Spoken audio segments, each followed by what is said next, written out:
seen you in hours. I know. Yes. We are ready to go. It is my pleasure, as always. I'm Jen Clymer. This is Creative Chaos for MPTF, and the program you are about to enjoy is Inside Hollywood with Koch. I'm going to hand it over to our Director of Engagement, Greta Johnson. Thanks, Jen. Always good to see you. Thank you, Hawk, for being here. Very excited about today's program. I feel like I say this every time because every show you do is exciting, is wonderful. But today we have a casting director, but not just a casting director, someone who's done such extraordinary films.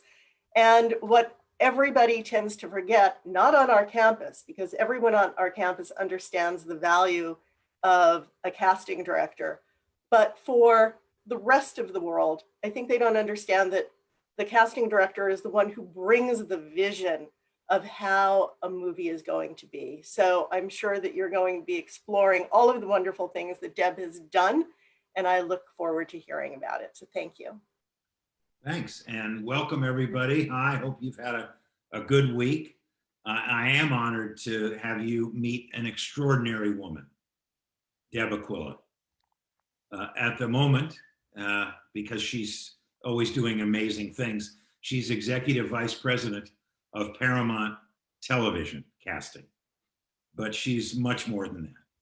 She has her own acting school, is a phenomenal mother of two, I happen to know, great daughters, has the heart of this, has the heart the size of Brooklyn, because that's where she was born and grew up. But her heart's probably bigger than Brooklyn. And she's a workaholic like a few people you might know. Deb has cast small independents and huge studio films. There is no other way to express all of the movies and television shows that she's done unless you go on IMDb Pro, probably. I'll just mention just a couple. Sex Lives and Videotape, The Shawshank Redemption, my son Robbie's favorite. Primal Fear, which is a movie I got to do with Deb, La La Land, and a couple of pretty famous television shows, Dexter and The Shield, along with a lot of others.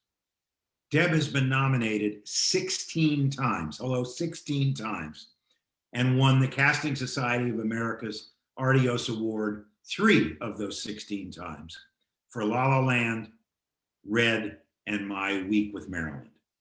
Oh yeah, and the CSA has also awarded her the Hoyt Bowers. I'm gonna get emotional now because I actually got to work with Hoyt Bowers. That's how old I am. She won the Hoyt Bowers Award for Career Achievement. She has achieved so much. I'm proud to call her my friend. Welcome, Deb. Come on in. Hello, Deb. Hi, Hawk. There she is. Hi, Deb. You look great. Hi. I still miss giving you hugs. You're the best hugger. So we're going to talk about your life, and we're going to talk about some of the movies that you've cast. Okay. First off, you did grow up in Brooklyn. I was right? Yes, I did grow up in Brooklyn. Your dad was in the military, and then he worked as a civilian at the Brooklyn Navy Yard. Sure did. So he was right there. Tell us about growing up in that kind of atmosphere at that time. Well, in Brooklyn, right? So I was born in 58. So that means I was right, growing up with some sort of a cognizance and appreciation of what was happening in the 60s and 70s. Certainly I consider myself a 70s child, but I was very influenced by sort of everything that was going around me, especially, when you're 9 and 10 years old and you sort of start to put the world, the way you touch the world is so important. And, we're right there in the middle of so much change and so many changing attitudes. And I'm not going to get political here, but my politics and how much I care about it. And, but growing up, I was sort of in the area of President Street. We spent a lot of time in Red Hook. I was right there growing up. And then what is now Cadman Plaza, where those tenements were. That's where we sort of had our cold water flats. And yes, I really mean they were cold water flats. Wow. And, Now, um, did your family go to movies or like movies? Or well, did you know, want to be that's an the funny actress? thing. How did Yeah. that all start? So, you know, my parents are depression babies, right? So mom born in 22 and 20, actually, she lied about her age. And dad born in 22, right? So, you know, they were depression babies. They were teens in the depression and then young adults. And, you know, I can remember my mom telling me so many stories. I actually have a funny story for you now that you mention that. Because mom used to sort of she used to sell candy under the bridge, under the Brooklyn Bridge, penny candy. And she lived with her grandparents and she sort of cared for them. And they all got by. It was family, right, Hawk? It was all family. And so she used to take her, you know, 3 cents or, you know, whatever she could squirrel away and run to the movies. Wow. And that's where she escaped, watching Fred and Ginger and, you know, just watching the great Hollywood movies that were meant to take you away from the despair of the day to day, right? So did she take you to the movies or did oh, you? all the time. We were a big movie family. We're a big television family. I grew up on MASH. I grew up on everything Norman Lear, who I adore. And, you know, I grew up everything all in the family. My father was sort of an Archie Bunker, right? I mean, and I was the daughter. And you know, and those are the arguments that went on in my house.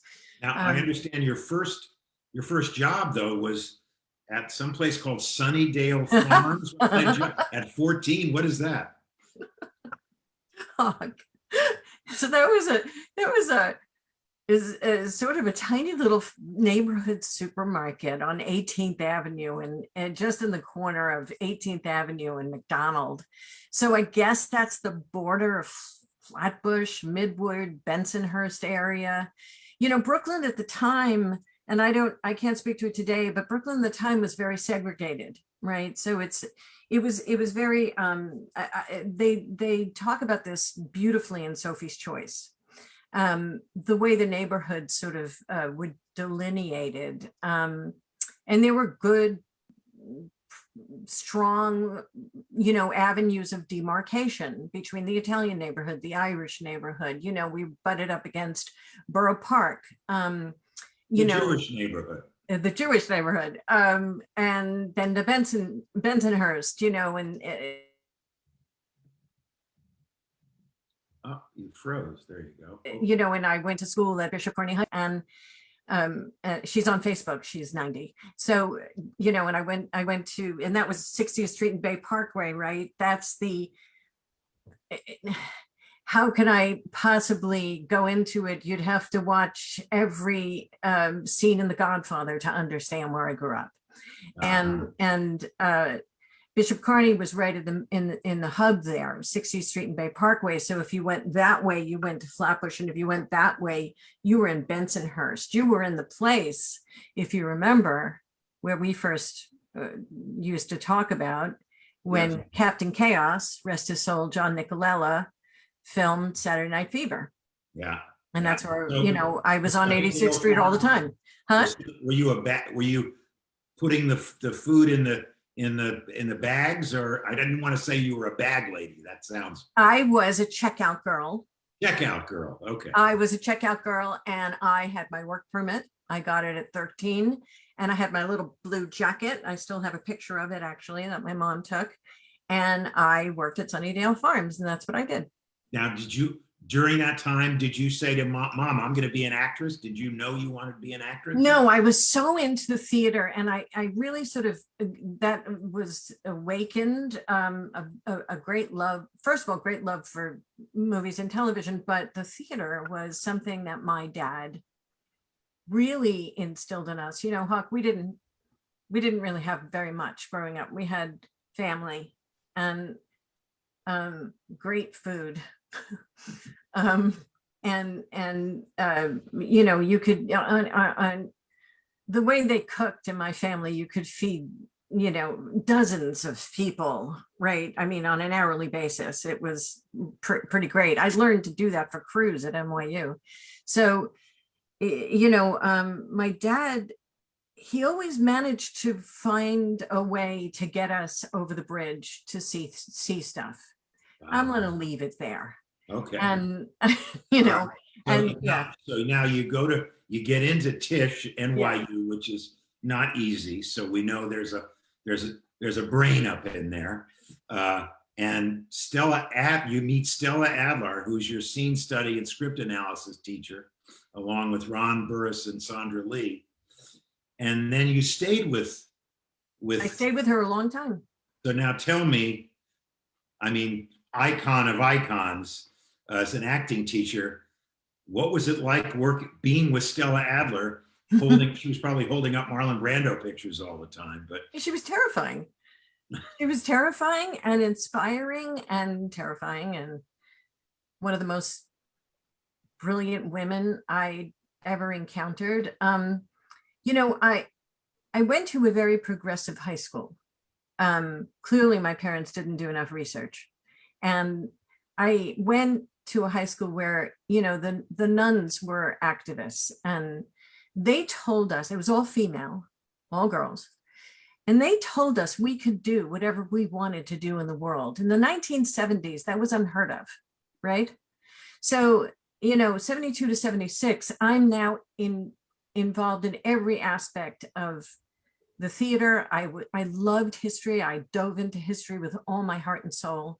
That's a whole other story, and the reason for that. And when I got to college, it was because it was really on the shoulders of those sisters that taught us, and my dad, who said that education was everything, and in order to sort of get over that bridge, the Brooklyn Bridge, you're going to have to work really, really hard. And the grades were everything, and learning was everything. And he also taught us to ask questions. And he really did teach us to ask questions. So it's confounding to me that when I asked him questions, he really got mad. So there's that. But I get to NYU, huh? Sounds like Warren Beatty. Yeah, it's like ask everybody else questions, leave me alone. So, and I get to Stella Adler, and there were 5 studios at the time, right? You got into Tisch. I almost went to Barnard, I have to tell you. And if I had gone to Barnard, I would be a lawyer. And, but I got into Tisch, and frankly, it was a full ride. So there was no question. And when I got there, there were 5 studios that you could choose from. One was Strasberg, the other was Circle in the Square. There was Adler, and Meisner. And I'm forgetting the other one was Ron Argelander's sort of Theater Without Walls. It was very experimental, right? Which was really sort of what was going on at the time, right? You had, Julian Beck's company, right? You had La Mama. You remember all of this. You had the public when Joe Papp got this, crazy idea in his head that everybody should be able to see Shakespeare, and the public theater then was not looking like the public theater now. You went in there and you basically risked your life, but it was our church, our temple. It was everything to us. Did you become an actress, or I know you went into script analysis, drama? I did, and that was because of Stella. And I tried, right? I mean, I thought, I love this. I love storytelling. I love these authors.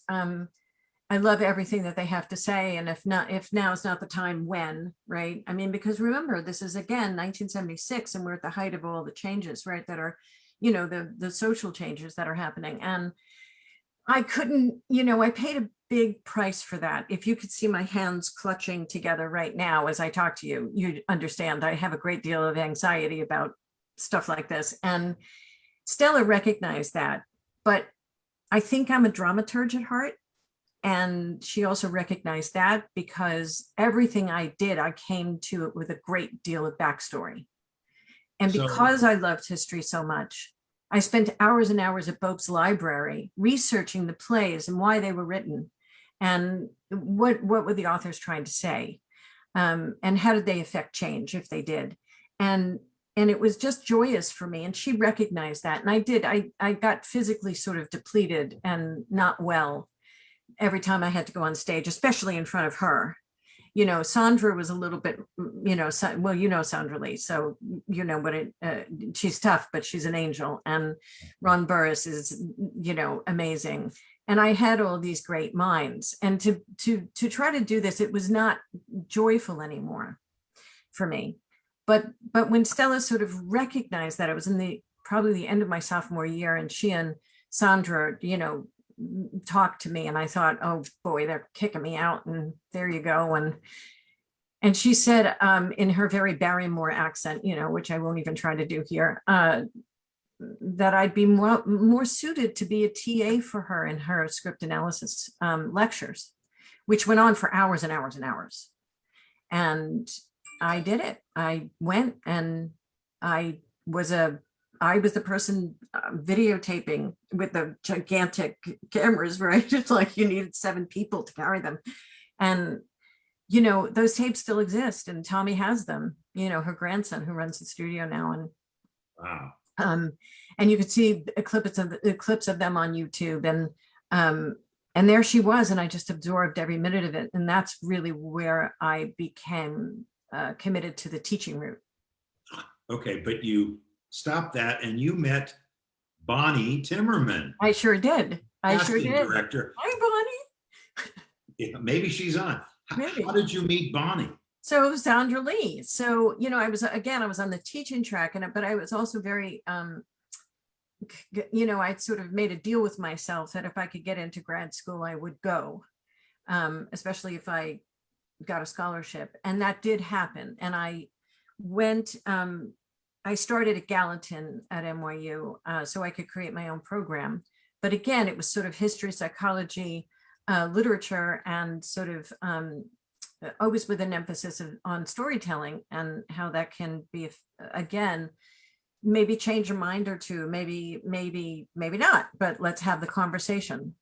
And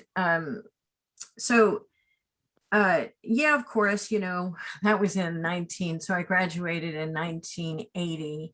So just around end of 80, 81, you know, there was that wonderful recession that was happening, and the country was swinging back from sort of social change and you know, sort of revolutionary concepts back again to the right a bit. And there were no jobs for teaching at the studio at that time. And Sandra Lee knew that I needed to also earn an income to do my graduate work. So she said, you know, I know this person, and she's in casting. And I was like, what, at a foundry? What do you mean? Like, what do you do? I didn't know what casting was. And she said, no, you should meet her. She's doing film and television, and, you know, and she gets the actors, and I really was just nascent. I didn't know any of that because I was more on the academic side. And I met her, and I started to work for her, and I met a very special person when I was there, who I was also very afraid of.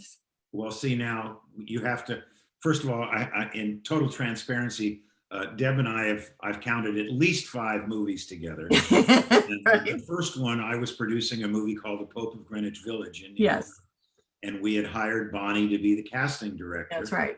And Bonnie's associate was little young Deb Aquila. Right. And for some of you who may know, I have kind of a big voice, and I'm kind of a big guy. I guess, Deb, you were a little intimidated by me? Yeah, a little bit.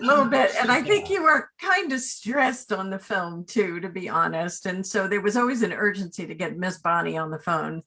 And, you know, between you and Roman Polanski, who would call on the other line, I was fatoutsed completely. And, you know, and then not only Pope of Greenwich Village, which Gary Zuckerbrod had handed over to me, and, you know, again, was a mentor to me and such an angel. And still is a friend, you know, but we were doing Miami Vice. Well, And just as you were. as we would, again, yeah, I John mean, Nicolella. John Nicolella, Michael Mann. I mean, I have to say Tell me something, now, you know. Now, I'm a sweetheart, and you got to work with Michael Mann. Tell me about that. What a time, I have to say. I was trying my best to learn and trying my best to, you know, Malcolm McDowell's eyes, in that was me pretty much the whole time, completely wide-eyed and trying to duck, flying objects and, lots of, Wait a minute, Scott Rudin wasn't there then. Stop. Anyway, so it was a high tension sort of situation, but for the most part Bonnie mentored me. Michael, I saw the way he worked. What a brilliant mind that man has, and the vision is stunning, but it was very tension filled, I have to say, because there was just me, a temp, and Bonnie. And again, we talk about time and place. We have to understand time and place. Back then there were fax machines and FedEx, so we were casting from New York for a Miami show. And didn't you have those big Academy Players directories? The big Academy Players directory. But Bonnie and I were at the theater every night. This woman changed the face of television, in my opinion.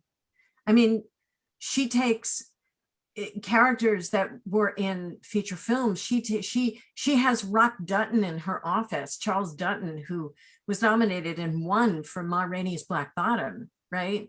Just out of Yale. And she's got him sequestered in his office, like, until he's like, I either have to go have lunch or something to eat or say yes to you. So it's like, that was the Bonnie way. And, but again, she just had this vision. I mean, Burt Young just does Rocky and she puts him in Miami Vice, right? She takes, musicians. Well, Burt was in Chinatown. Wait a minute. Okay, so there's Chinatown. Okay, but this is television. Yes, okay. So fair enough, right? Television, right? There was no, today, there's no prejudice or segregation between the art forms, right? I mean, you could flow freely from theater to television to film back to television, because again, as some folks describe it, this is really the golden age again, right? Where you have short form and limited form of storytelling and, all different kinds of models, right? And the streamers. But back then there was a very, very, a strident line between theater, television, especially when you go overseas, right? Because, you'd have some casting directors and some, producers and or agents. Oh, no, they're theater actors, right? Well, what does that mean? What are you talking about? Of course you can go between medium, right? But that's just a recent phenomenon in the last probably 18, 20 years, right? So I remember having a conversation with a producer, Hawk, where I was chastised for attending the theater too much. And I was like, well, where do you think they come from? Where do you think we pull from? So that's changed now. And it's so beautiful to watch that. Joe Papp had so much to do with that, right? So back to Miami Vice, she brought Iggy Pop into Miami Vice. Come on. That's brilliant, right? I mean, that's Bonnie. Glenn Fry? Wow. So that's Bonnie. So you worked with her for a few years. No, I worked with her for 23 months. 23 months. When did you know it was that you had learned enough to go out on your own? Well, I first had to sort of calm down and sort of get myself back again. And, Tzvi, my husband, was, shooting a documentary in Israel. So I hightailed it on TWA a week after the hijacking and got myself to Israel to chill and came back and was sort of repairing and suturing wounds and processing what I had learned. There was no time to process anything, Hawk. You just did it. You were in the trenches. So I took the time to try to process. I took a job at CBS for 9 months. I realized that wasn't really my gig. What were you doing at CBS? I was an associate at CBS, but it wasn't online casting and I'd really missed it. You can't it's very difficult to go, as you know, it's very difficult to go from in the trenches to like sitting at a desk and sort of watching the action, not reading with the actors. I read with everyone, I still do to this day. And that's the training, right? And you can effectuate scenes, you can support the actor. We're partners to the actor, not adversaries. We're there to support, them in every way we can. And I really mean that. No, you do. I really do. And there's love and nurturing here that has to happen. And you can't create an environment that's not safe or an environment that's fearful. It doesn't service anyone, especially the artist who's out there giving you their heart and soul. So I left CBS. It just wasn't for me. And they were lovely people, but it really wasn't for me. And just as I was leaving, and there are my dogs, sorry. Just as I was leaving Ivy, Marsha Ross and Judith Hulstra, who were working together, and I'm sure you remember Judith and Marsha, called me and said that they wanted me to work on the New York end of section of 30-something. And it was my entry to independent casting and television in that regard. And that was, again, a wonderful experience. And then this script, Sex, Lies, and Videotape, landed on my desk. And I, to this day, don't really know how. It was Nick Wexler and Mr. Mason. They hey, read this script. We'd like you to cast our movie. We've sort of been hearing about you a little bit on the West Coast, and would you like to read this? And I was like, yeah. And I learned a few things about that too, because I'm a person obsessed with recycling, like where's the garbage go? And I'm very concerned about it. And the first like 10, 15 pages, right, are like, Anne worries about where the garbage goes, right? And I'm like, oh my God, right? Like, are they in my head? And I remember calling Stephen and just saying, my God, this is amazing. This is so funny. And he said, did you finish it? I was like, no, I'm going to call you back.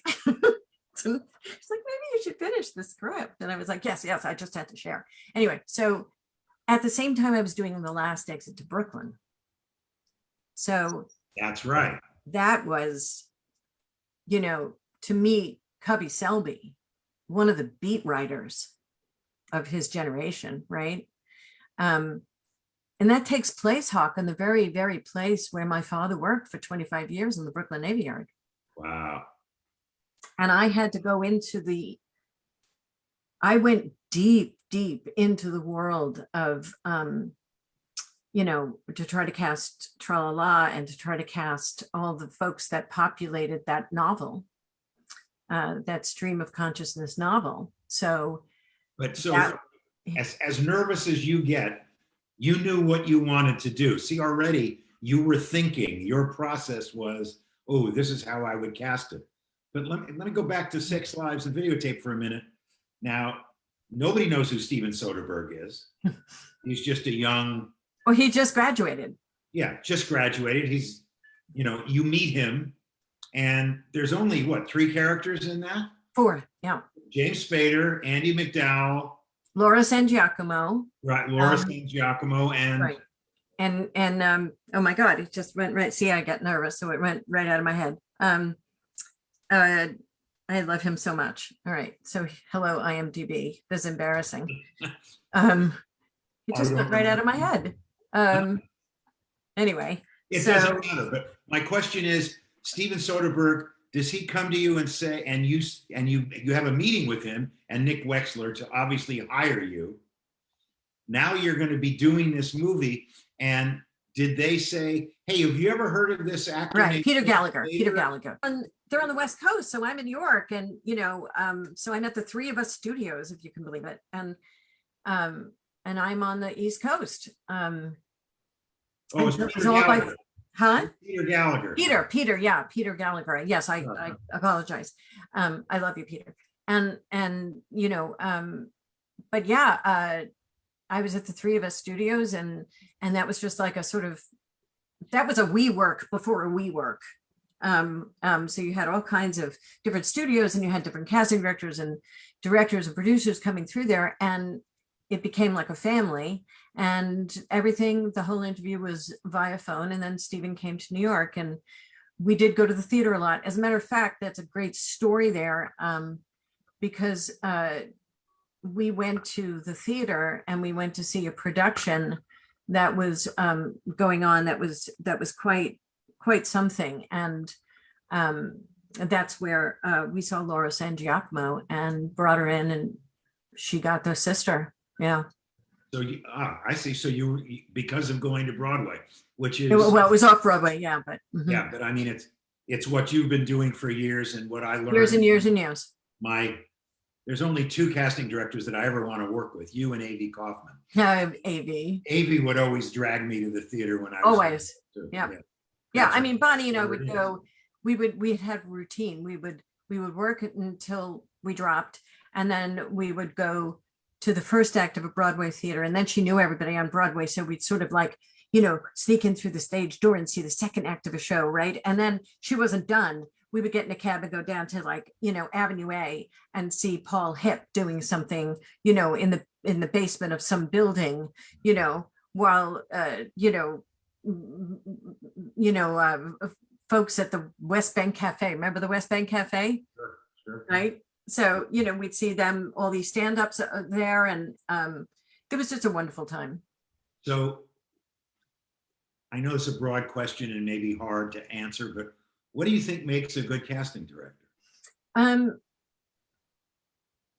Compassion, ability to see backstory,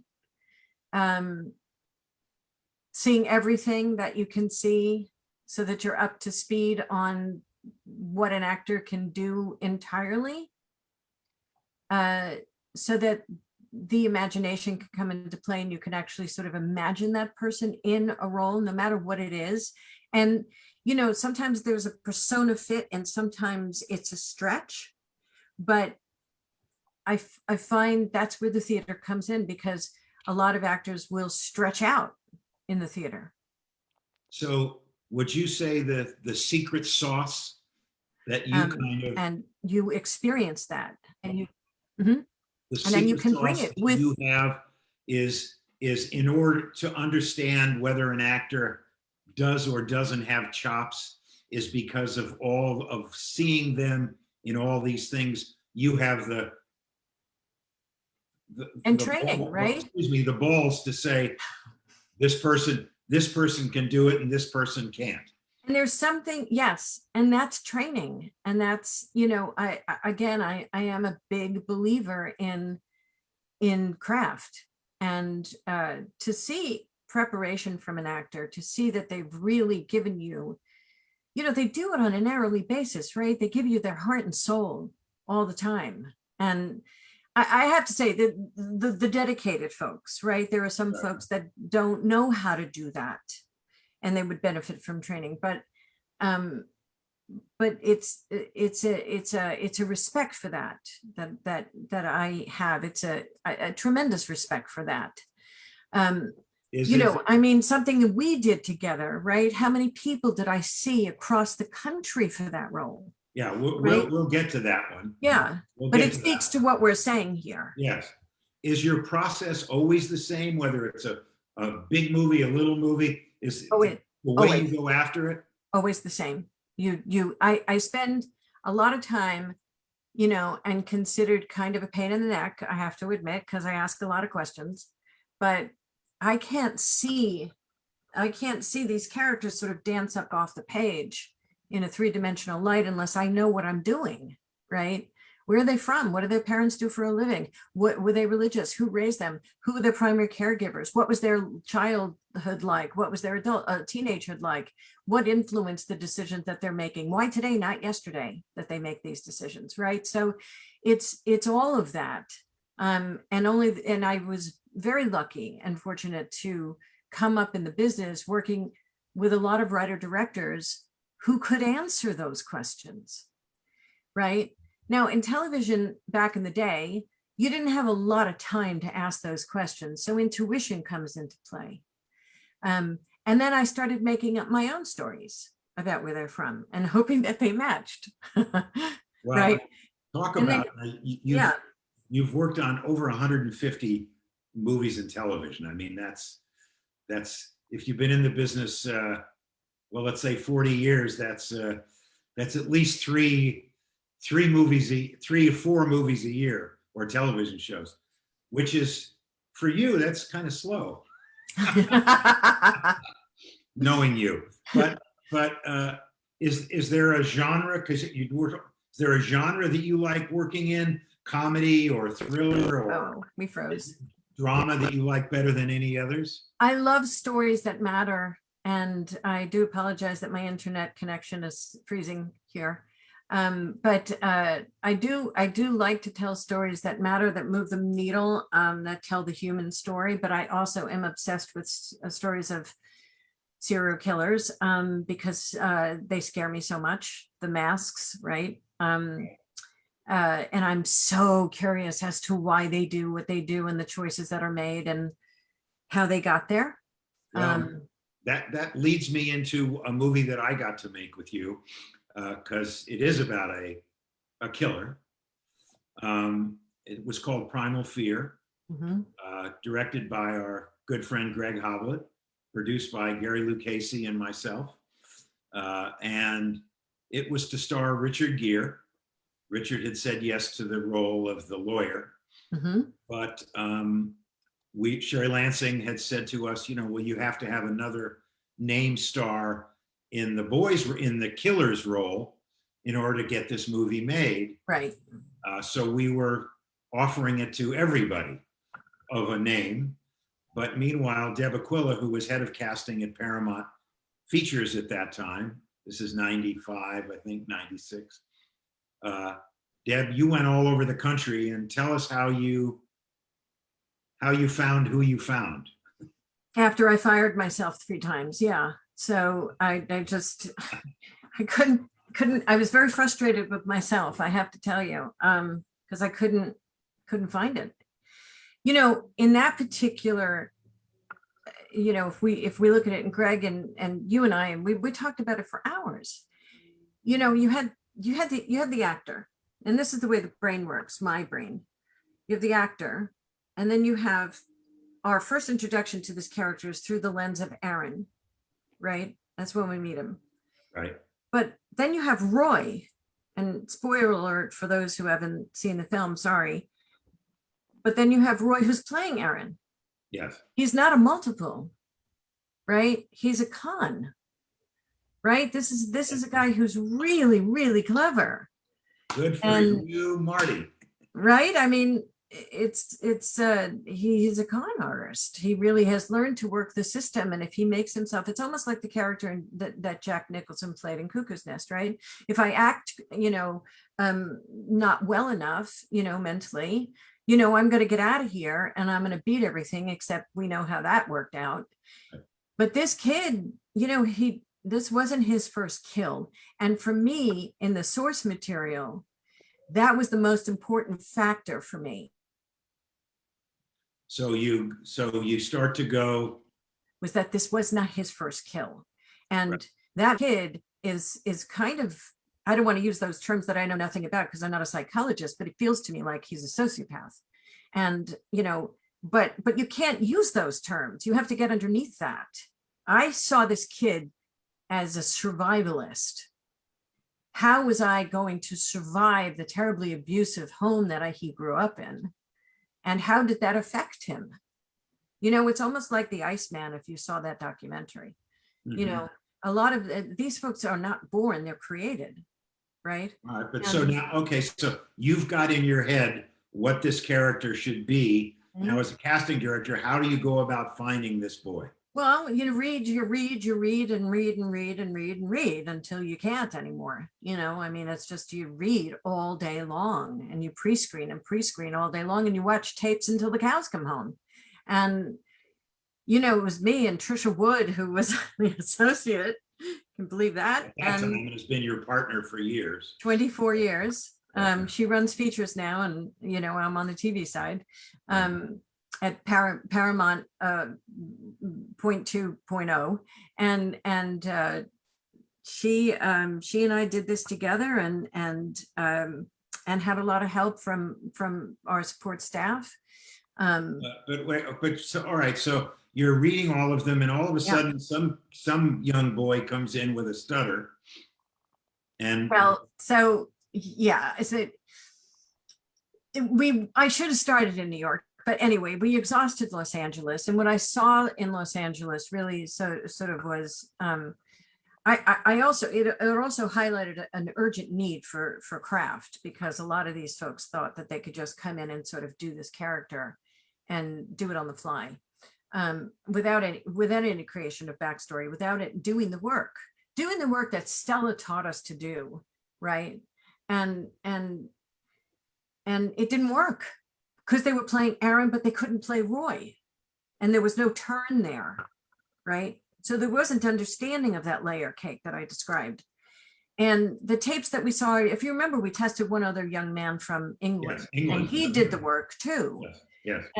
But we went to Australia, we went to England, and that's the time when you had to ship everything. It wasn't like Zoom, or you could do it online, right? You had to wait for the tapes to come in. Right. And so I just made my way across the country. If you remember, we had 5 or 6 casting directors in different territories. We watched all those tapes as well. I believe I went to Chicago first stop. And then, nothing came out of the theater there either. It was a specific age as well. And you had to make sure that this kid looked 18. Okay, so all right, so I hate to say cut to the chase, but we've got so many other 19, stories. right? Because but it was very much a Richard's father-son story. Right.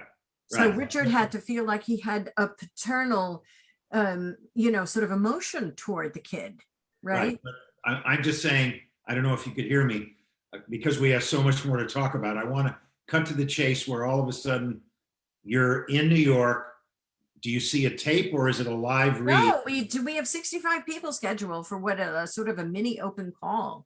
Right. And this kid walks in the early morning. I believe he was scheduled at 9:20, and I thought I had lost perspective, because he walks in complete unknown and nails it. And I'm like, oh, well, you're tired. You need to take a nap. You need to do something. But this kid nails it. Well, And I believe that's when I called you. I Well, called you and I called Greg, and I was out of my mind excited. yeah, but what Edward, obviously we're talking about Edward Norton. Yeah. But what Edward told me is that I said, why were you so good at this? And why did you? And he said, Deb got on the floor.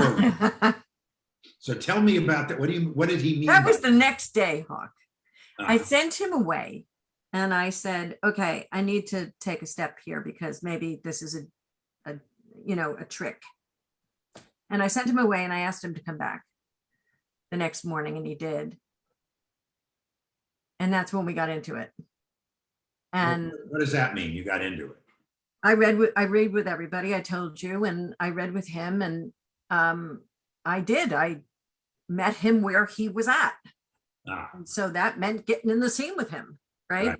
So there was no boundary anymore. right. There's this artificial boundary between casting directors and when they're reading, and there should be, because you don't want any kind of mishap, Right. But I didn't care at that point. So there was, we went for it. And that's when I just couldn't believe this kid. I'll tell you what the coda to the story. When I called you, and I called Greg, and I asked Greg to get on that plane that day. Yeah. And I said, I think we might have him in New York. If you remember, it was close to production, and Richard was, getting a little anxious, as was I, as was you, as was Sherry, as was John Goldwyn. I mean, we were all getting a little anxious. Well, at the time, we didn't have a green light for production, because I think the last actor we were going out to was a guy named Leonardo DiCaprio at this time, and we were waiting for him to get back to us. So go ahead. Yep. Yes. And yes, that's right. So the pressure was on, Yes, and it was kind of back cracking open stress. right. And anyway, when Greg flew in and he came in, Alex Rosenberg, by that time, who was an assistant, she had flown in, she was helping me tape, and that's a whole other story if you remember that tape. And Greg, we'd set it up so that it was a sofa and a couple of chairs and a couple of tables, and it was just like a mini sort of experience right there in the office at Gulf and Western. And we went for it again, and we did that scene where he's pulling her hair, and Right. he's pulling my hair, and now this person, I don't know this kid, right? And I have to tell you, Hawk, I'm like, at one point, this kid is on top of me. Greg is on the floor looking up at him, right? He's got his hand on my hand just to make sure that I'm okay. And the thought that's going through my head as I'm looking at Edward's eyes is, we're not going to make it out of here. He's a real silly. He's the real guy. Like, oh my God, right? Well, thankfully that wasn't the case. And he was just a fabulous actor, is a fabulous actor. And we then called you, and we called Sherry, and we called John, and said, okay, we have to put a screen test together. Yeah. And we then it did all very happened. quickly. Now, did you know at that time, because when he came out, as I remember the story, I met him in the trailer right outside stage 10. I introduced myself, and he stuttered. Yes. He said, thank Mr. Koch. And then he went in and did whatever the first scene was, which was very good. But then he did the switch Yes. from Aaron DeRoy. Mm-hmm. And as Richard Gere walked away from the scene and looked at Greg and Gary and I, he went, oh my God, just like he couldn't believe what he had done. And it wasn't until, whether it was a few hours later or the next day, that we found out that Edward was not some unfortunately poor kid from Kentucky or West Virginia. You found that out. Kid. You found that out. He never told me. Oh. He didn't tell me, Hawk. Well, until yes, that dinner in Chicago when Jessica was sitting on your lap behind the camera, my 5-year-old, and he didn't tell me. And then he turns around to me and he stops talking in that Southern drawl, and he says, yeah, I'm from Baltimore, and yeah, thanks. I'm still getting red. I can remember, I was so red at that time. That's a great story. So anyway, let's move on. And tell me, do you work differently with different producers and directors? Yes. How do you have to cast yourself and kind of play? Tell me the difference, like working with Frank Darabont as opposed to maybe John Woo on Mission 2. Right. What do you do? Frank and I met. So it was right before the position at Paramount. And I believe I was doing Tony Drazen, wonderful writer director, Tony Drazen's Imaginary Crimes. I think that's right. I have to double check it. And I got this phone call from Nikki Marvin. Again, I didn't really know her, to come and meet on this wonderful short story by Stephen King called Shawshank Redemption. And I read the script, and it was simply one of the most amazing scripts I ever read, hands down. I mean, it was just like Sex Lies all over again. But it had such an impact on me, this story. And I remember reading it overnight and calling her the next morning and say, please, yes, I'd like to come and meet. And we did. And I think Frank talks about it in the book he wrote about Shawshank, but it was just one of those things, Hawk. It's like you and me meeting and becoming lifelong friends. I mean, here we're talking 40 years later. We laughed, Hawk. From the moment I met him, it was a bond. It was a connection. What a mind that man has. And man, he's funny. And we just had the best time doing Shawshank. I went to that prison, Hawk. I went to Mansfield, Ohio. I spent 2 weeks down there, and I was in that prison, and I interviewed every guard. I mean, it was quite an experience. Other than And Frank Morgan- gave me the permission to do that, you see. Right. And how was Morgan and Tim, were they always part of the plan, or how did it come about? Morgan, you know, Rob Reiner had a lot of the support from Castle Rock was ridiculous. It's just, you don't, I mean, come on, it doesn't get better, right? Right. Liz Glotzer, I mean, all of them, right? I mean, Martin, and so the Morgan Freeman conversations were just as I was boarding the train. So, and then Tim happened, and you know, but the rest of the cast. Well, the rest of the cast is unbelievable. I mean, come on, right? I mean, the warden, he comes out of the theater. Yeah. Right. Well, I mean, so let me ask you, because we talked about you finding Edward Norton. Are there other actors or actresses that you found that you go, oh my God, and look what they become. I'm so excited that I mean, you must have some pride of ownership that I'm going to change that narrative. Okay. Because and this is really might be like, oh, whatever, Deborah, but I believe this. They found me. The talent, their talent is what found me. And I'm just lucky enough to have crossed paths with them, because it was going to happen for them one way or another, right? I was there at the right time to be a good partner.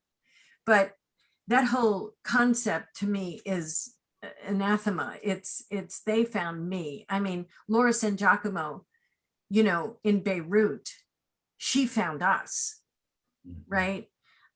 It's like Gil Bellows comes in and auditions for the kid who's like Elvis in Shawshank, right? And there's young Gil Bellows, a wonderful talent, right? I mean, what would Shawshank be without him, right? So it's those, you know, I did a small movie for Tony Drazen called Zebrahead, right, which went to the New York Film Festival, and you know, it's there that Michael Rappaport, I met Michael, who is a force of nature, right? Where'd you meet Adrian Brody? Same. I mean, Same again, thing. you know, Adrian, Brittany, these were my sweet Brittany. You know, you just met them in New York as you were watching them grow up and auditioning for little tiny independent movies that we made for 35 cents, you know, and which you could do at the time. And so all those kids, you know, coming up, Edward and I mean, it happened again with Amelia Jones, right? I don't know if you've seen Coda, but I can't wait for you to see Coda. Wow, did Sean do a fantastic job. Sean Hayter, she wrote it, she directed it, she is a goddess. But to see what Amelia did in that movie, and you know, all of the actors were fantastic, all of them. But to discover that whole thing, you know, that world that we immersed ourselves in, and to see the talent that resides there is astonishing. Listen, you know what? They do for us, right? What they think we do for them. It's symbiotic. Well, I remember going to see a movie that you cast that wasn't a big movie, but I watched it and I was just blown away. It had big stars in it, Julia Roberts and I think Owen Wilson. And there's this little boy, was it Noah Job or something? Joby or Noah something? Job, yes. Oh my God. Meet Noah. Where do you find this kid? You go, that's casting. That is casting. finding. Yeah, but listen, yeah, I have a terrific, I worked with a terrific team of very talented people around me, Jennifer Smith and Lisa Zagoria and Trisha Wood. And, we made the meatloaf together. So, I'm not saying it's only you, but I'm saying, do you look at, there's like 50 kids like you did with Edward, 1,000, and all of a sudden, what is it that's why I kept going to the secret sauce. What is it where you go, that's the one I want, bring him in, let's show him to the director? Did you ever read the book Blink by Yeah, sure. Malcolm Gladwell? Yeah, sure. It's my Bible. It's just training. It's understanding Well, it's like that. the same as was it The Outliers? Same, he has the same stuff in it. Yeah, it's yes. Listen, when you can move the needle emotionally and do that, and move a person to tears or to laughter, that's them. And you just say, okay, you know what? That works. That's truthful. That works. That's the story. All right. So now tell me, you meet Frank Darabont and Yeah. boom, you hit it off really well. Now you're going to meet an action director who maybe he's interested in the depth of the characters, maybe not. I think John Woo's a hell of a director. Oh my God. And then you all of a sudden meet another young, you're very good with very young people. Yeah. Damien Chazelle and La La Land. How do you're about to go in and meet Damien, let's say. Right. Now you've done your research about who he is. How do you approach him as opposed to the difference of the way you approach John Woo? I'm interested. I'd seen Whiplash, and Trisha and I were consultants over at Lionsgate. And so we'd known about the project, and we'd obviously read many drafts. But Damien's talent and storytelling speaks for itself. I have to tell you, I enjoyed working with him so much. He's a funny. Yeah, no, I know. I'm trying to formulate the answer to your question. I hear your question, and I'm trying to formulate it. It's like, he's such a phenomenal storyteller that I felt comfortable with him, because I had a funny feeling that we might speak the same language. I don't feel comfortable with everyone because I have to tailor myself. I can be, like I said, a pain in the neck, and I ask a lot of questions. And sometimes that doesn't really work for a lot of folks. And I have to edit myself sometimes, right? So that, you have to sort of swim in their river and tailor yourself to their vision. So you can add to it, but So can I add? So I guess what you're saying is you go in kind of open to that first meeting, kind of feel out who he is, and then go to the places where you think you're strongest, where you can communicate with him and understand what he's saying. Yeah, because it's funny. Casting is funny. Like if you don't know the person, luckily I've worked with a lot of writer directors for 25 years, so there's a rhythm and a shorthand there, and I feel free, creatively. But there are not those situations all the time. And casting, which has evolved over the years, it's like being a bird on a wire. You have to satiate and satisfy and creatively hit it out of the park every time, but you have to do it with the producer, the studio, the director, the writer, and then you have to manage the agents, the managers, and then you have to take care of the actors when they come into your home, which is my casting room, is my home. So if you're going to, my second home, of course, my first home is with my family, but, in that space, you create a safe environment, and that's where the magic happens, right in there. But that's because there's trust. I only had 2 situations in 40 years, one of which I quit. And I'm not going to go into names and dates and all of that stuff, but I didn't feel safe. And my actors did not feel safe. And I can't abide that. So, but you have to be a bird on a wire. You're right in the middle of it. You're the hub of a wheel. And casting, look, we were just having this conversation. Everybody has an opinion on casting. Everybody. I mean, do you walk out of a movie discussing the tires on the theater cars? No, but everybody discusses actors and actresses, right? And their performances, and everybody's an expert. And that's great. So, all right, so let me ask you a question. Since the Oscars are this Sunday night, you probably better than most, I'm sure you saw all the films that the actors were nominated for, and they're so different. Anthony Hopkins playing one thing and Chadwick Boseman playing another.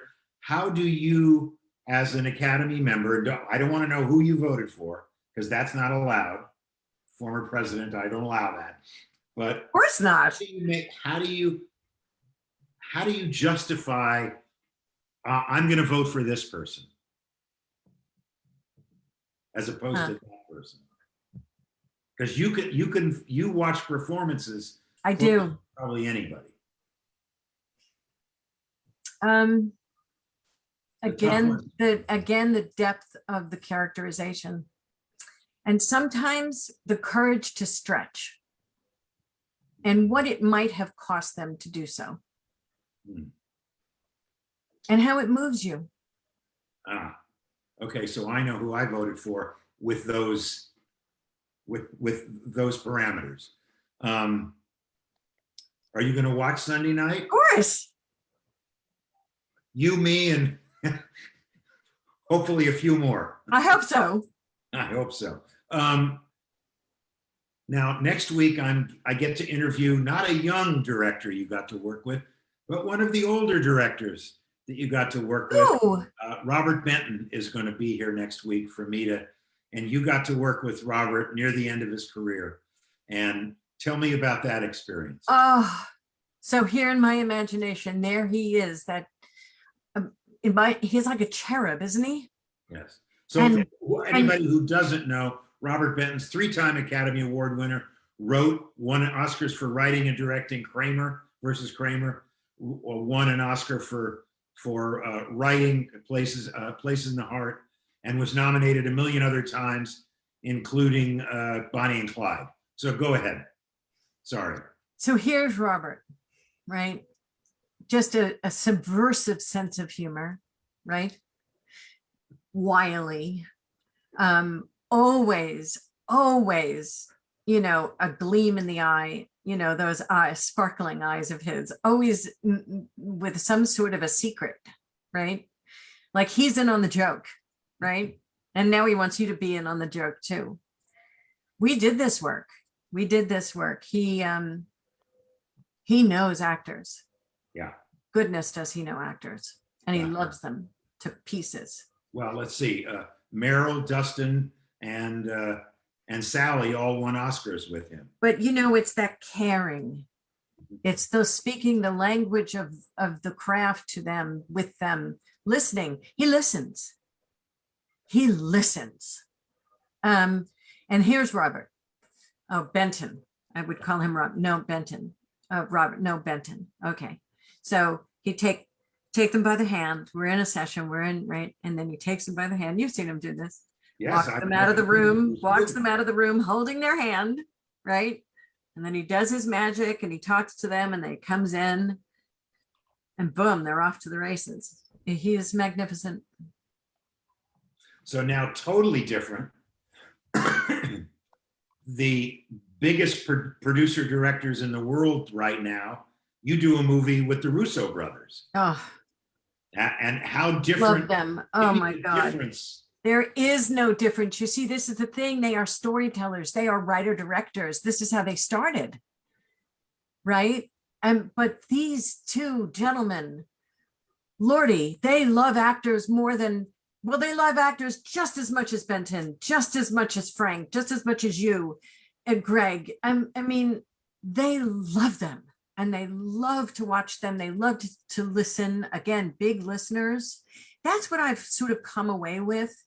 They listen, and they work with backstory, and they go with character development, and they listen to the actors' ideas and their point of view, and somehow or another they incorporate it on a daily basis.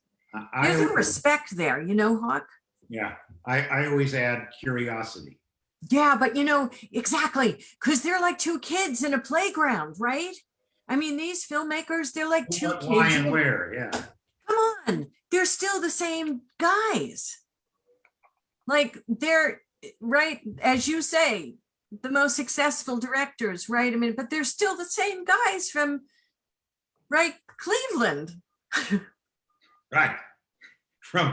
It always reminds me of the line from Wayne's World. We're in Delaware. Tell me about a moment, if there is one, where you were absolutely sure, oh, I'm bringing in, this is the person for this role. And they do a killer reading. They're absolutely right. They walk out of the room and the producer and the director go, nah, I don't think so. And that's when the fight begins. And is there one that you won or one that you lost that you? I've lost a couple. I've won a few. And one of the ones that we won was with you. I'm telling you, No, I don't remember which one. I don't know. It's the little thing called Primal Fear. But Oh. no, I would have. There wasn't a question about it, Edward, once we saw the test. Oh yeah, but remember we had to have a second screen test. Well, that wasn't because of Gary or me or Greg. I know. That was, but I'm saying, because of the lady at the top of the mountain. Well, and love her. Yes, I love her too. Again, a mentor. But yes. You know, there was some nerves. Come Yes. on, like a lot of money at stake here. And who's this kid, right? I mean, who's this kid? Yeah. You know, but I would have become Joan of Arc. I'm telling you right now. I believe that much. Yeah. Do you think the process of casting has changed since you started? Yes, absolutely. In what way? 100%. Listen, you have to have a clear point of view, right? You have to have a point of view. And that point of view has to come from your work, your understanding of the director's vision and what you can bring to that vision. As every department coalesces around the director and they each bring a point of view, you have to bring yours as well. And it should be an educated one. And it should be one that's based in research. And it should be one that's based in backstory from conversations with the creators. And then you have to be able to fight for what you see, right? And you're going to lose a few and you're going to win a few. But back in the day, Hawk, you could do this because there weren't billions of dollars at stake as much as there are today, right? Today, you could make a movie like Sex, Lies, and Videotape for under $1 million, you know, right out of the gate, and not have to worry that you're betting the farm, right? But now there are a lot of other considerations. I started to see that, by the way, in the mid 90s. And then it's sort of progressed. Then there was the call to, we can't get the funding until we have a financial engine around, quote, a name. You know, sometimes the movie's the event, right? I mean, sometimes, you know what I mean? You know that. Yeah. Especially if it's a gigantic sort of beloved piece, that becomes the event. And if you start to populate it with what you think is going to, quote, get eyeballs on screens, you might mess up the balance. And it might become a distraction. So you have to. Did you like it better before or now? I think there's merits to both. I think now it's a balancing act, and you have to, again. You're so political, Deb. Very good. Very good answer. I do. I think it's a balancing act. I do. Okay. And I can see both sides. Look, I've been an executive twice, and that's a tremendous learning experience for me. Yeah, I was a baby in the 90s. I didn't know what the hell I was doing out here. I'm a New Yorker, right? I come out here and it's like, what the hell is this place? I don't even know what this place is. And It's got mold. it had mold. It's another story. We could do a lot of podcasts, but then my dad's story. I mean, it's like many lives I have lived. But so let me ask you, because we don't have much time left. is that true? Believe it or not, you've almost made it through. Oh my Lord. Why did you decide to start an acting school with everything else you have to do? How do you have time? And tell me about your acting school. Well, it's almost 12, 13 years ago, right? So, it kind of evolved because I got a call from Larry Moss years ago, right? I worship that. Larry man. Moss, for those of you who don't know, was one of the premier acting teachers. Or is. Oh, look at what I happen to have right here. That's Larry, right? My Bible. But Right. he studied with Stella as well, and our paths did cross back in the day, and I just kept an eye on him, and I've attended a lot of his workshops. It just renews my spirit to listen to the craft being sort of refined by a man like this. And with his passion and love for actors and his commitment to what she taught us, and the commitment that both of us had, and we made a promise, and the promise was to carry on this work for her, and she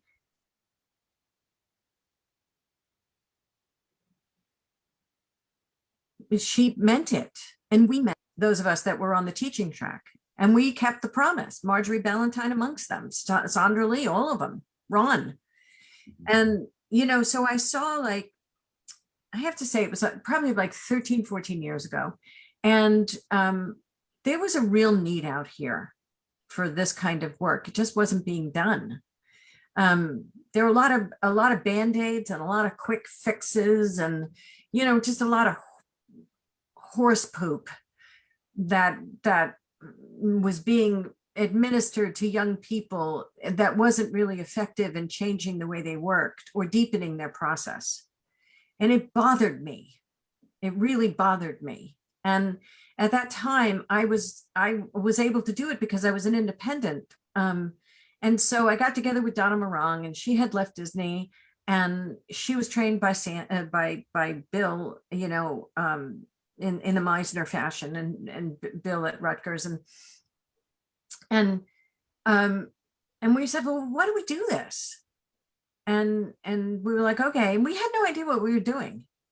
We just know that we needed to do this. And people showed up, and that started the ball rolling, 1 or 2 classes. And then before you know it, we got together and made a proper schedule and offered more classes, and then invited other teachers. And to date, and my deal with Paramount, I can freely talk about this because they know about it, and I clear it with them. I'm only allowed to teach 1 class on a Saturday, and the rest of the teachers that I've trained over the past decade have taken the school over, right?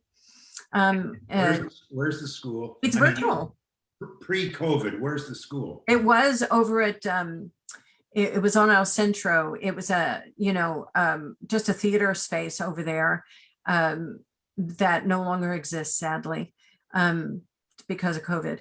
But and Jessica is a fantastic, she's trained director, and she got a graduate work, and her partner, O'Dowd, they run the school up in Vancouver because there's a branch up there. And she's a fantastic coach, including, in addition to her, you're kidding how busy she is, in addition to her directing, for the theater, and now she's directing shorts and writing.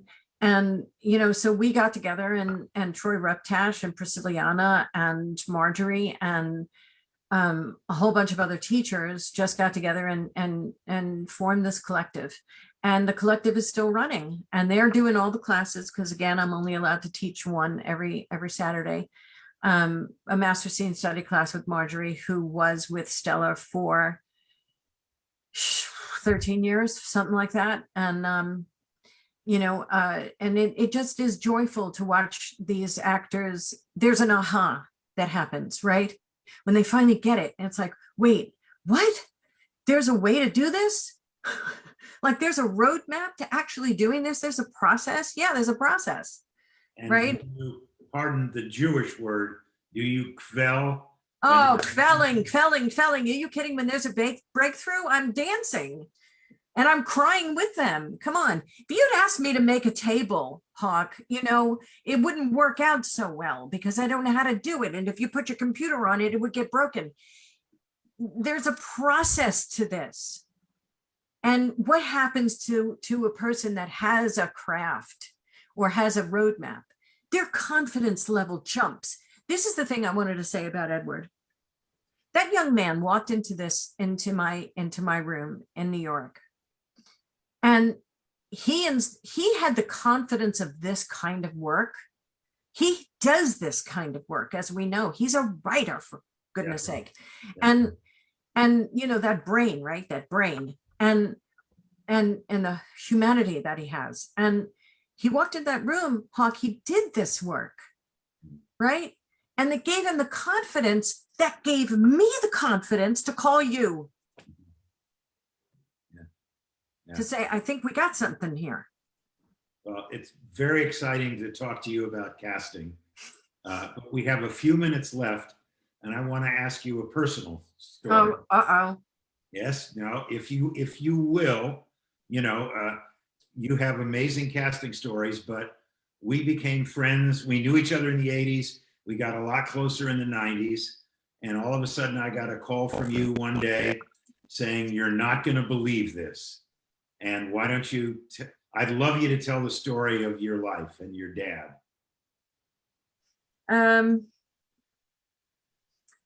Wow, there's a lot here.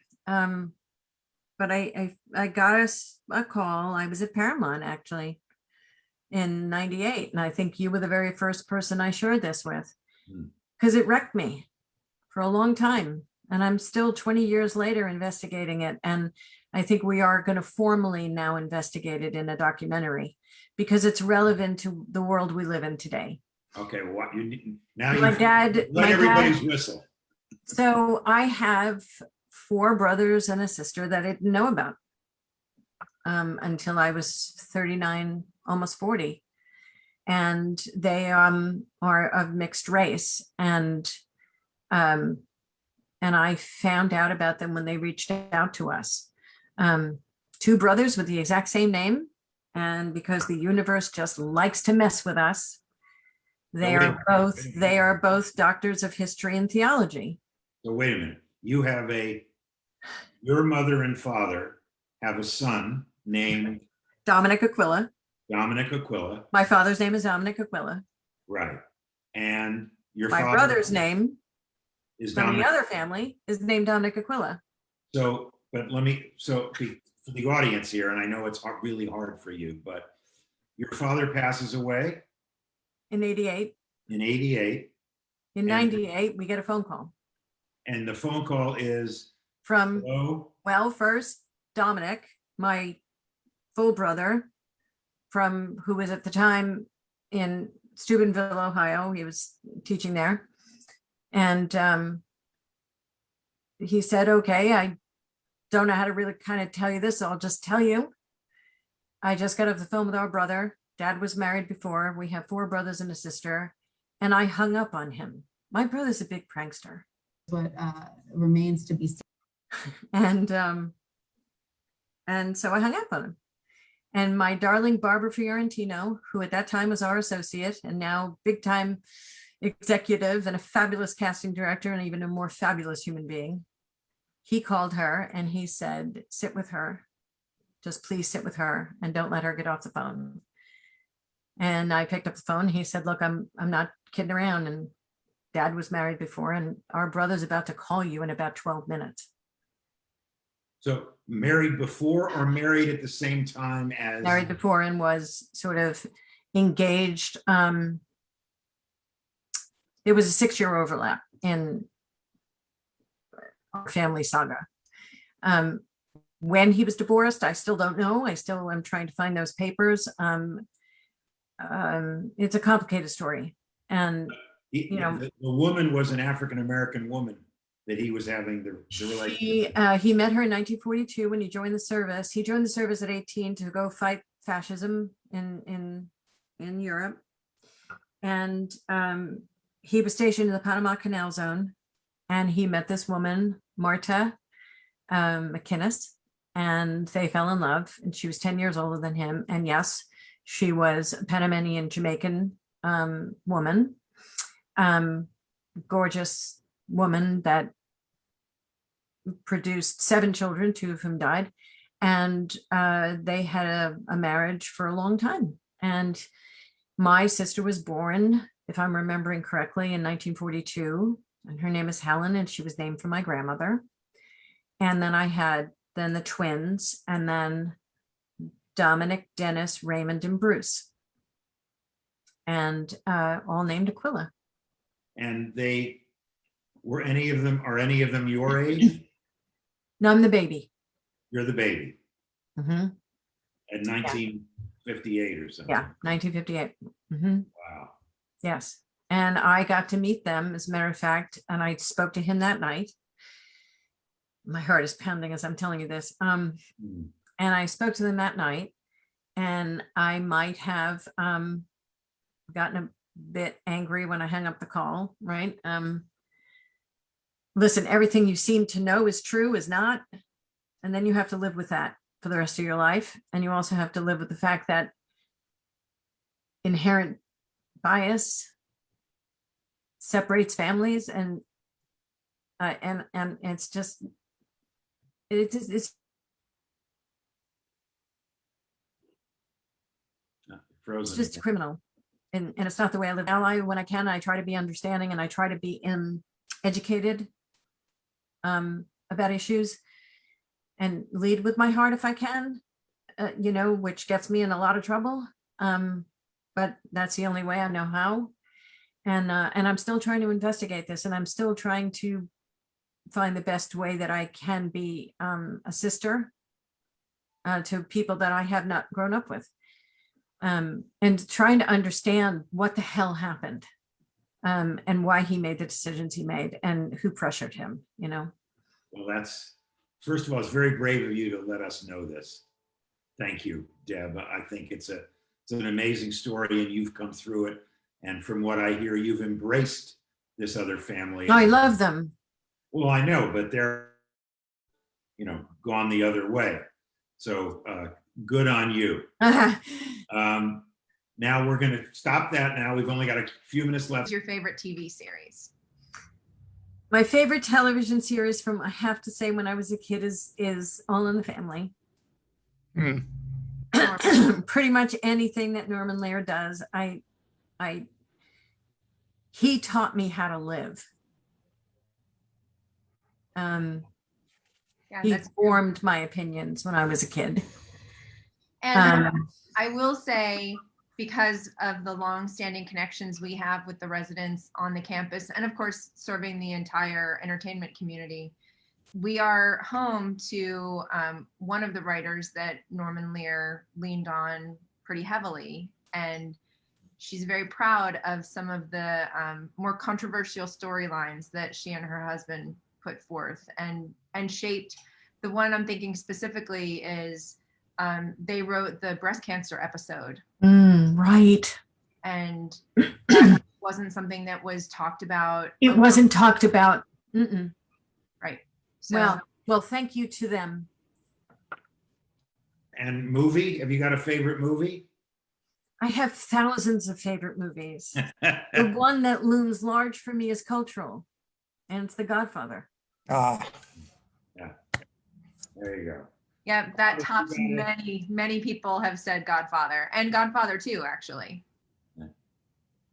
Well, but she grew up right where they filmed Godfather, so it was right there. You know. I thought you, Deb. I thought you were going to say Wayne's World, but you surprised me.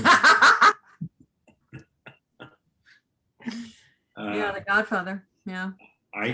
All I can tell you is I have so enjoyed this 90 minutes, Deb. You are one of a kind. You are unique in our business. And there are a lot of not very nice people in this business and who are talented, but there are not that many that are talented and are a mensch. Yeah. And so Thanks, brother. I thank love you for you. doing this.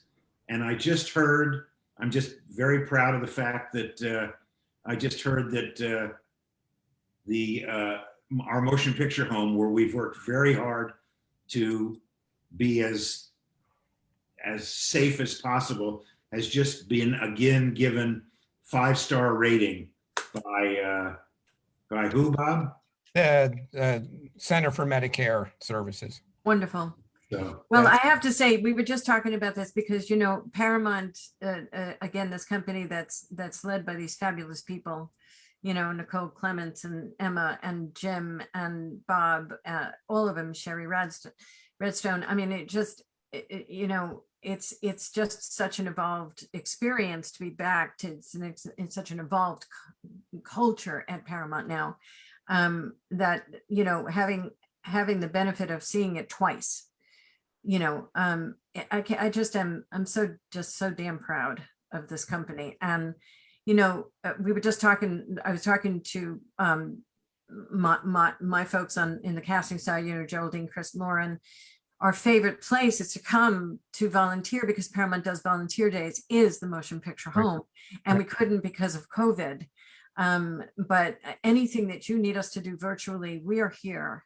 Well, actually, you guys did volunteer with us through COVID. Jennifer Lynch helped to put together a mafia game where they were, you know, not only being killed off by residents, but they were also residents. It was a lot of fun. Yeah. Well, anything that we can be of service in any way, please count on us. Hey, Deb, and we're about to pay it back because I was in touch with Jim and Randy Baumberger, Mm-hmm. and we are coming your way to do a vaccine clinic on the lot. Oh, fantastic. Yeah. Again, if there's any, I'm fully vaccinated anywhere. You know, I don't know if you're allowed to say that or not, but I am. And you know, if I can volunteer to help. Okay. just want to remind everybody that Sunday night is the Oscars. Want to remind everybody Sunday night is the Oscars, and MPTF has been bestowed the Jean Hersholt Award. And so Bob and Jen and a lot of other members of our home are going to be on the stage for the Oscars. So be sure to watch. And thank you, Deborah. Congratulations. Thank you, Deb. I'm giving you the hug that I always love giving you, honey. Thank you so much. Love you. Bye-bye. Thank you, Deb, so much.